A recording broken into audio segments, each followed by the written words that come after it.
नमस्ते राम राम। आज की कहानी तो आंवला नवमी की है, पर इसको अपन सुनते हैं। एक राजा थे, उसका प्रण था, उन्हें प्रतिज्ञा की थी कि रोज वो 1.25 मन आंवले का दान करके ही खाना खाते थे। इससे उसका नाम आंवलया पड़ गया था।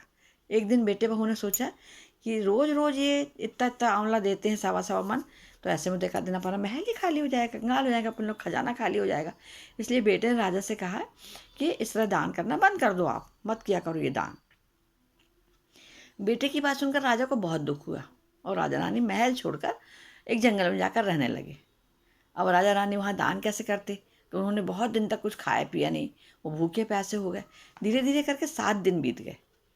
तो भगवान ने सोचा, ऐसा प्रण लो रखा है, क्या किया जाए, और ऐसा ना हो कि इनका विश्वास भी चला जाए कि भाई मैं जो कर रहा हूँ गलत हो रहा था। उन्होंने जंगल में ही राज्य और बाग बगीचे सब बना दिए और ढेरों आंवले के पौधे लगा दिए, पेड़ लगा दिए बड़े बड़े, उनमें आंवले उठने लगे। जब राजा रानी सुबह उठे, देखा कि जंगल में तो मंगल हो रहा है, उनका तो राज बस गया अच्छा खासा। राजा रानी से कहने लगे, रानी देख सकते हैं, दे अपन देखो, कह रही हो अपन ने सत नहीं छोड़ा, अपन ने अपनी सच्चाई नहीं छोड़ी, तो अपना काम बन गया, भगवान ने अपनी ऊपर दया करी। आओ नहा धोकर अपन आंवले का दान करें और भोजन करें। राजा और रानी ने आंवले का दान किया, खाना खाया और खुशी खुशी जंगल में रहने लगे। उधर आंवला देवता का अपमान होने पर और माता पिता से बुरा व्यवहार करने पर उनके बहू बेटे का सब कुछ छिन गया। राज दुश्मनों ने ले लिया। वे दान दाने को मोहताज हो गए और काम ढूंढते ढूंढते उसी जंगल में पहुंचे जहाँ उनके पिताजी रह रहे थे। उनके हालत इतने बिगड़े हुए थे कि पिता उनको बिना पहचान ही नहीं पाए और उनको काम पर रख लिया। बेटे बहू सोच भी नहीं सकते कि उनके माता पिता इतने बड़े राज्य के मालिक हो सकते हैं, उन्हें तो उनको निकाल दिया था। सो उन्होंने माता पिता को नहीं पहचाना, उनको कल्पना ही नहीं थी कि भाई माता पिता मेरे इतने बड़े हो जाएंगे। एक दिन बहू ने सास के बाल गूंथते समय उनकी पीठ पर मसा देखा। बहू चूंकि वहाँ काम कर रही थी, तो उसने अपनी सास के बाल गूंथ रही थी, देखा तो उसे सोचकर रोना आ गया कि मेरी सास को भी ऐसी मसा था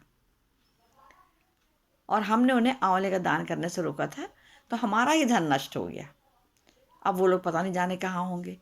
यह सोचकर बहू को रोना आ गया। जब आंसू टपकने लगे तो सास ने पूछा क्या हुआ, तो उसने पलट कर देखा, बोले तुम रो क्यों रही हो। तो उसने बताया, आपके पीठ में जैसा दाग है वैसा मेरी सास के पीठ में भी था, हमने उन्हें आंवला दान करने से रोका था, तो इसलिए वो लोग हमको छोड़ के चले गए थे और हम लोग वैसे गरीब हो गए, वहाँ भी सब कुछ छिन गया। रानी ने उनको पहचान लिया और राजा को पूरा हाल बताया। अपने बेटे बहू को समझाया कि दान करने से हर चीज़ बढ़ती है, कम नहीं होती।